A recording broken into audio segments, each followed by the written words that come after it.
Good morning dear student. बेटा जैसा कि हम लोगों ने कल की वीडियो में पढ़ा था छोटे छोटे डिफिनीशंस को, ठीक है, फर्स्ट चैप्टर में। सबसे पहले हम लोगों ने पढ़ा था कि द्रव्य क्या होते हैं, और इसके बाद हम लोगों ने पढ़ा था कि द्रव्यमान किसे कहते हैं, और फिर क्या पढ़ा था हम लोगों ने, एनर्जी, भार पढ़ा था कि भार क्या होता है, और भार के बाद हम लोगों ने आयतन पढ़ा था। ठीक, आज हम लोग एक छोटी सी डिफिनीशन और देख लेते हैं कि ऊर्जा किसे कहते हैं। What is the energy, energy क्या है। तो एनर्जी जो होती है वो किसी वस्तु के कार्य करने की क्षमता को हम ऊर्जा कहते हैं। जैसे अगर हम देखें कि किसी किसी के अंदर क्या होती है कि हम कहते हैं कि वो 2 घंटे या 4 घंटे वर्क करता है, कोई है तो वो 1 घंटे वर्क करता है और थक जाता है।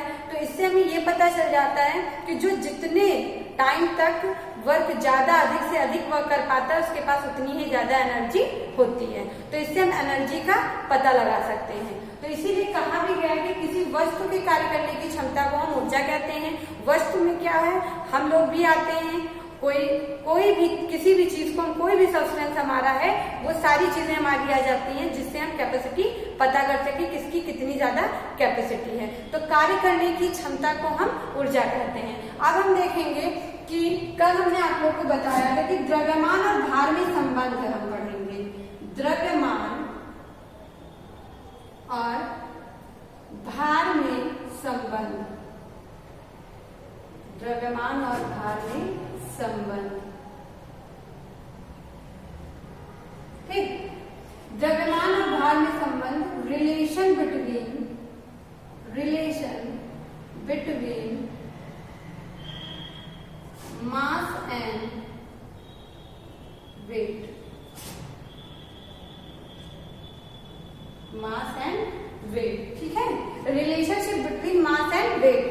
द्रव्यमान और भार में क्या संबंध होता है। तो अगर हम कोई वस्तु ले लें, किसी वस्तु का द्रव्यमान, किसी वस्तु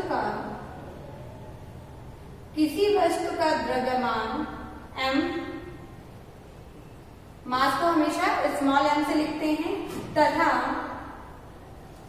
भार W हो तो क्या होगा, W is equal to mg। ठीक है, W इज इक्वल टू क्या हो जाएगा, mg। अब यहाँ जो हमारा W है, W बराबर होता है वस्तु का भार, और m इज इक्वल टू वस्तु का द्रव्यमान, ठीक है। अब हमारा बचता है ये G क्या होता है। ठीक, तो G जो होता है हमारा, G को हम कहते हैं गुरुत्वीय त्वरण कहते हैं। G बराबर गुरुत्वीय त्वरण, और गुरुत्वीय त्वरण जो हमारा बेटा होता है इसका मान हमारा निश्चित होता है। G का मान होता है G is equal to 9.8 metre प्रति सेकेंड। ठीक है, 9.8 मीटर प्रति सेकेंड।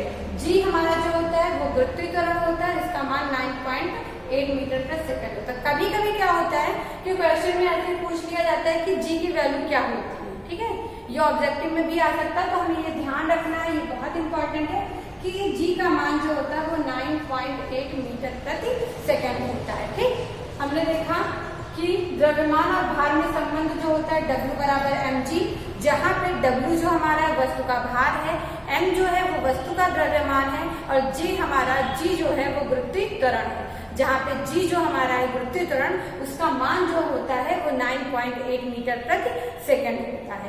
अब इनके बारे में कुछ 1-2 पॉइंट्स जो हैं वो मैं आप लोग को बता दूं कि जो चंद्रमा होता है, चंद्रमा पर G का मान क्या होता है कि 0 होने के कारण इसका भार भी क्या होता है, 0 होता है।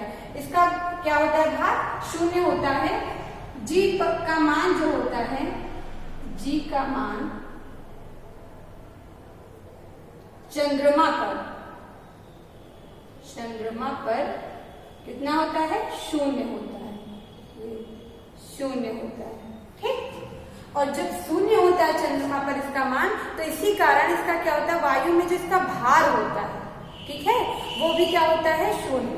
वायु में भार जो होता है, यहाँ हम शॉर्ट में आपको लिख रहे हैं, वायु में भार वो क्या होगा, 0। या क्या समझ आइए, आपको जो नोट्स हैं वो अवेलेबल करा दी जाएंगे PDF के थ्रू, ठीक है। यहाँ पर शॉर्ट में इसलिए ले रहे हैं बस आपको समझ में आ जाए। तो एक चीज ये आपको कभी पूछा जा सकता है कि चंद्रमा पर G का मान कितना होता है, तो क्या होगा, 0 होता है। और इसी कारण से वायु जो होता है, वायु में भार जो होता है, इसका भार का मान भी क्या हो जाता है, 0 होता है, ठीक। अब एक चीज और है इसमें कि चंद्रमा पर मान जो होता है पृथ्वी के मान का 1/6 भाग होता है। चंद्रमा पर जिसका मान होता है वो पृथ्वी के 1/6 होता है, ठीक है। तो चंद्रमा पर जो G का मान होता है, नेक्स्ट पॉइंट है कि चंद्रमा पर G का मान जो होता है वो पृथ्वी के 1/6 होता है, ठीक। ये दोनों पॉइंट जो हमारे हैं वो मोस्ट इंपॉर्टेंट है। पहला पॉइंट है कि G का मान चंद्रमा पर कितना होता है, 0 होता है। और 0 होने के कारण क्या होता है कि वायु में जिसका भार का मान होता है, भार का मान भी 0 होता है। सेकंड पॉइंट हमने बताया कि चंद्रमा पर G का मान जो होता है वो पृथ्वी का 1/6 होता है। ये जो 1/6 पृथ्वी पर होता है, ये भी कई बार पूछा गया, ये भी बहुत ही इंपॉर्टेंट है, ठीक है। तो हम लोगों ने सबसे पहले ऊर्जा देखा कि एनर्जी क्या होती है, इसके बाद द्रव्यमान और भार में संबंध देखा। अब जो हम लोग देखेंगे वो हमारा जो नेक्स्ट टॉपिक है वो है कि पदार्थ के प्रकार। तो पदार्थ के प्रकार को पढ़ने के लिए कि पदार्थ की अवस्थाएं कह सकते हैं या फिर प्रकार।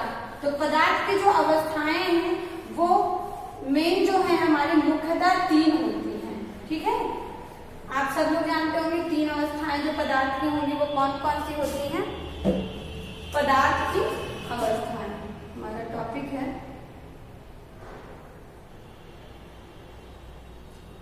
पदार्थ की अवस्थाएं, ठीक, ये हमें पढ़ना है। पदार्थ की अवस्थाएं, तो पदार्थ की अवस्थाएं बेटा जो होती है वो मुख्य रूप से 3 होती हैं। फर्स्ट जो हमारी होती है वो है ठोस, और सेकंड जो है वो है द्रव, और थर्ड हमारा है वो है गैस, ठीक। पदार्थ की मुख्य रूप से जो अवस्थाएं होती है वो 3 होती है, लेकिन इन 3 के अलावा भी 2 अवस्थाएं हमारी और होती हैं।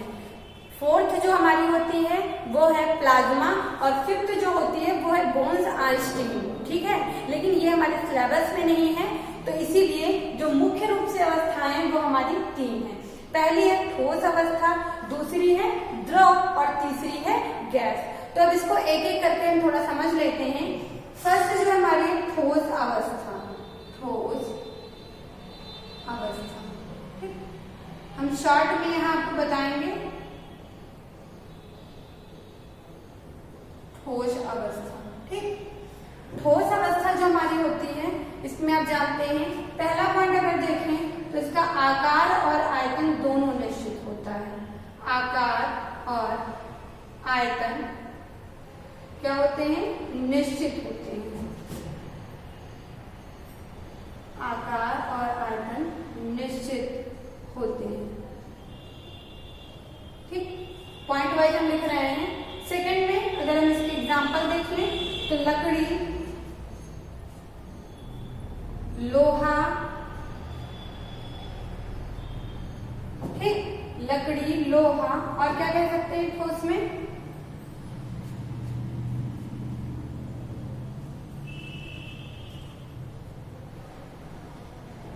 लकड़ी हो गया, लोहा हो गया, और ठोस में ठोस से बनी हुई कोई भी वस्तु हमारी हो सकती है, जैसे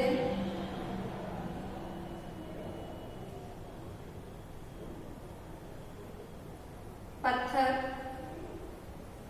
इत्यादि, ठीक। ये एक चीज है बेटा आप लोग के दिमाग में आ सकता है, लकड़ी, लोहा, पत्थर इत्यादि, कोई भी ठोस चीज आप देखेंगे।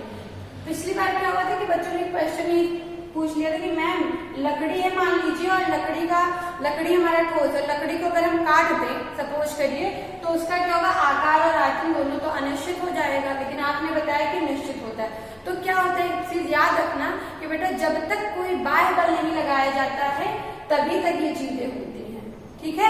अगर आप बाह्य बल किसी पे भी लगा देंगे, जैसे ठोस है हमारा, मान लीजिए लोहा है, और आप लोहा जो हमने कहा आकार आयतन निश्चित होता है, ठीक, आपने कहीं रखा तो उसका आकार नहीं बदल गया, लेकिन आपने बाह्य बल लगा दिया, अगर उसको कट कर दिया या पिघला दिया तो जाहिर सी बात है उसका आयतन या आकार दोनों अनिश्चित हो सकता है, इसीलिए बाह्य बल की बात यहाँ नहीं की गई है, ठीक। सेकेंड पॉइंट हो गया। थर्ड एक और है कि जो ठोस वस्तुएं हमारी होती हैं, ठोस चीजें, उनका घनत्व क्या होता है, अधिक होता है, घनत्व अधिक होता है, घनत्व अधिक होता है। और फोर्थ पॉइंट अगर हम देखें तो इनको जब गलाने पे इनका जो प्रसार होता है वो बहुत कम होता है, इनका प्रसार जो होता है, प्रसार कम होता है, कम होता है, ठीक। अब 5 पॉइंट नेक्स्ट देख लें, और क्या हो सकता है फिर। पहला हमने बताया आकार आयतन निश्चित होते हैं, दूसरा हमने उदाहरण दे दिया, हम यहाँ उदाहरण लिख सकते हैं, उदाहरण लकड़ी, लोहा, पत्थर इत्यादि। सेकेंड में बताया इसका घनत्व अधिक होता है ठोस का, और इसमें प्रसार कम होता है। अब जो फिफ्थ पॉइंट है वो हम ये कह सकते हैं कि जो ठोस होते हैं इनके बीच में रिक्त स्थान बहुत ही कम होता है, और कम होने के कारण जो ये होते हैं ये असंपीड्य होते हैं, इसमें रिक्त स्थान कम होने के कारण, कम होने के कारण ये असंपीड्य होते हैं। क्या होते हैं,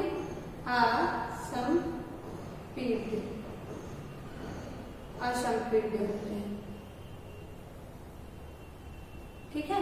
इन 5 पॉइंट को हम लोगों ने आज डिस्कस कर लिया कि ठोस अवस्था में पहला ठोस का आकार और आयतन निश्चित होता है, दूसरा हमने बताया इसके उदाहरण लकड़ी, लोहा, पत्थर इत्यादि ये सब हो सकते हैं। ठोस में घनत्व अधिक होता है, इनका प्रसार बहुत कम होता है, और इनमें रिक्त स्थान कम होने के कारण ये क्या होते हैं, असंपीड्य होते हैं, ठीक। तो ये हमारे पहली अवस्था थी ठोस अवस्था। अब जो हमारी दूसरी अवस्था है, दूसरी अवस्था के बारे में हम पढ़ेंगे द्रव। द्रव क्या होता है, द्रव अवस्था में क्या होता है, तो हम सेकेंड पॉइंट डाल देते हैं द्रव अवस्था।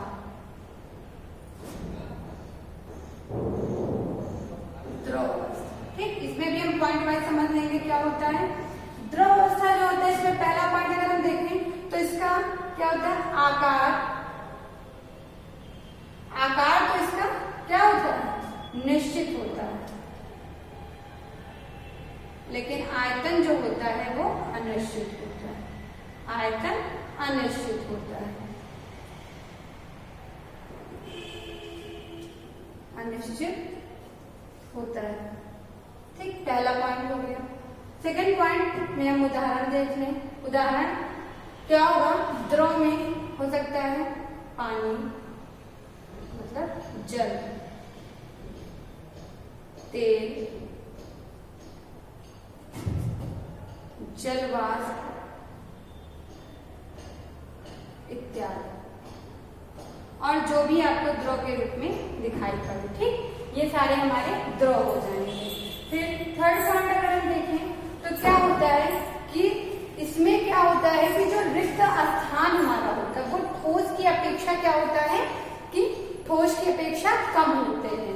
तो इसमें जो रिक्त स्थान होता है, रिक्त स्थान ठोस की अपेक्षा कम होते हैं, ठोस की अपेक्षा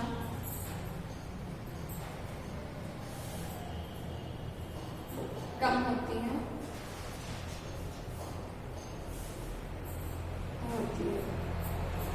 ठीक। और कम होती है इसलिए ये थर्ड पॉइंट हुआ कि रिक्त स्थान जो होते हैं वो ठोस की अपेक्षा इसमें कम होते, उसमें रिक्त स्थान क्या होता था, सॉरी ये पॉइंट जरा ध्यान रखिएगा, ठोस की अपेक्षा अधिक होती है, अधिक होती है,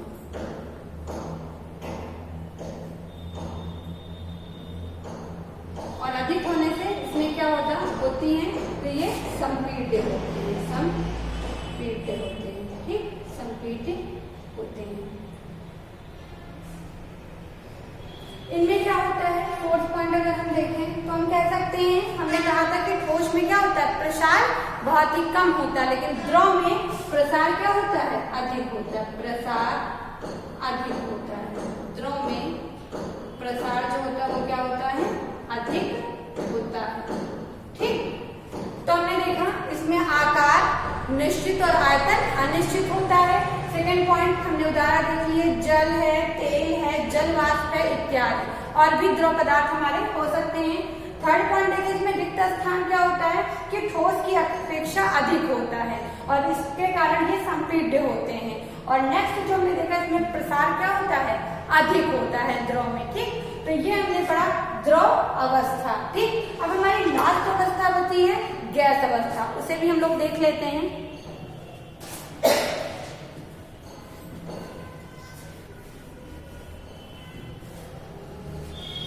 गैस अवस्था के बारे में हम लोग पढ़ लेते हैं। गैस अवस्था,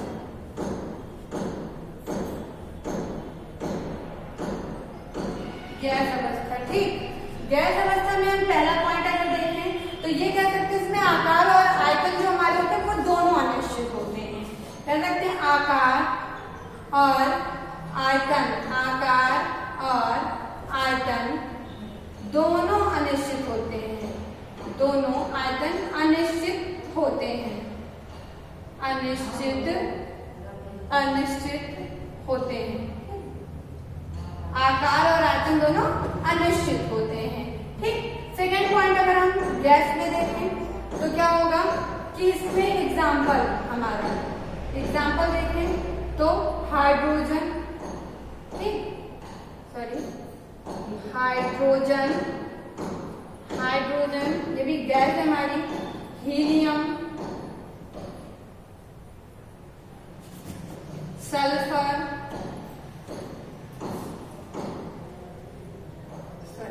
नाइट्रोजन,